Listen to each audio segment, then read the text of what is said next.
విజయవాడ పరిసర ప్రాంతాల్లో వరదలు జనజీవనాన్ని అస్తవ్యస్తం చేశాయని టీడీపీ రాష్ట్ర organizing secretary dollars Diwakar Reddy అన్నారు.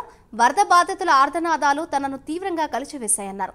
తన వంతు బాధ్యతగా 10 లక్షల రూపాయలని సీఎం రిలీఫ్ ఫండ్కు అందించారు. ఇక మరింత మంది దాతలు ముందుకు వచ్చి బాధితులను ఆదుకోవాలని విజ్ఞప్తి చేస్తున్న టీడీపీ రాష్ట్ర ఆర్గనైజింగ్ సెక్రటరీ డాలర్స్ దివాకర్ రెడ్డితో మా ప్రతినిధి హరిబాబు ఫేస్ టు ఫేస్. నియోజకవర్గ పరిధిలోని చంద్రగిరి సంబంధించిన తెలుగుదేశం పార్టీ నాయకులు కార్యకర్తలు వరద బాధితులకు సహాయం అందించేందుకు ముందుకు వస్తున్నారు.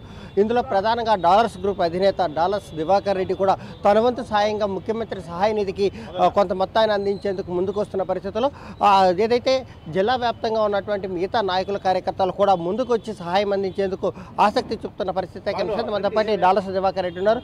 ప్రధానంగా ఇంత పెద్ద విపత్తుకి ఆయన ఎలాంటి సహాయం అందిస్తబోతున్నారు ఆయన అడిగి తెలుసు. సార్, కనివిని విజయవాడలో ఎప్పుడు కనివిని ఎరగనంత పెద్ద ఆపద రావడం జరిగింది. ఈ ఆపదకి మీరు తెలుగుదేశం పార్టీ నాయకుడికి ఎలాంటి సాయం అందించబోతున్నారు?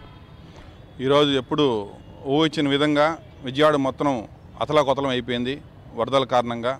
సో దీనికి మన సీఎం చంద్రబాబు నాయుడు గారు, యువ నాయకుడు నారా లోకేష్ గారు రాత్రనక పొగలనక ఎంత కష్టపడుతూ అందరూ చూస్తున్నాము. వాళ్ళకు ఉన్నటువంటి ఎక్స్పీరియన్స్తో టెక్నాలజీతో అన్ని వాడు కూడా విజయవాడ ప్రాంతాన్ని అత్యంత త్వరగా రికవరీ చేయటం అనేది హిస్టరీలో ఇదొక చెప్పుకోదలిన సంఘటన.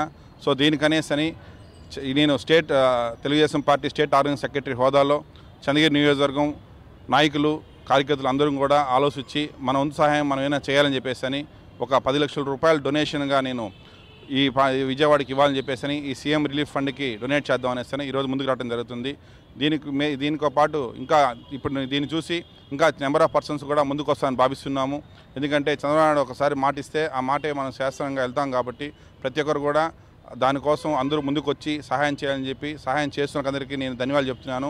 మిగతా చేయని వాళ్ళందరూ కూడా చేయాలని చెప్పి మనస్ఫూర్తిగా భావిస్తున్నాను. అంటే కట్టుబట్టలతో చాలామంది నిలిచిపోయారు. అలాగే తినడానికి తిండి కానీ నిత్యావసర వస్తువులు కూడా లేని పరిస్థితి ఉంది. దీన్ని మొబిలైజ్ చేయడానికి ఏమన్నా ఒక స్టెప్ తీసుకొని నిత్యావసర వస్తువులు కానీ లేదంటే వాళ్ళకి కావాల్సిన వస్త్రాలు కానీ వీటిని పంపించేదానికి ఒక ప్రయత్నం జరిగే అవకాశం ఉందా? ఆల్రెడీ ఇప్పుడు గవర్నమెంట్ ద్వారా మొత్తం రాష్ట్రంలో ఉన్నటువంటి ఆల్ గవర్నమెంట్ డిపార్ట్మెంట్స్ అన్నీ కూడా అక్కడికి వెళ్ళి అన్నీ జరుగుతున్నాయి. సో వాళ్ళకి మనం డైరెక్ట్గా సహాయం చేయలేకపోయినా ఇండైరెక్ట్గా మా వంతు సహాయం చేయాలని చెప్పేసి ఈ రూపంలో మేము సహాయం చేయడానికి ముందుకు వస్తున్నాం. ఏదైతే ప్రభుత్వం తరఫున ప్రభుత్వం పూర్తి బాధ్యత తీసుకొని వాళ్ళని కాపాడే ప్రయత్నం చేస్తోంది కాబట్టి తాము కూడా ప్రభుత్వానికి పూర్తి స్థాయిలో సహాయ సహకారాలు అందిస్తూ తమ వంతు సహాయం అందిస్తున్నామని చెప్పి డాలర్స్ దివాకర్ రెడ్డి చెప్తున్నారు.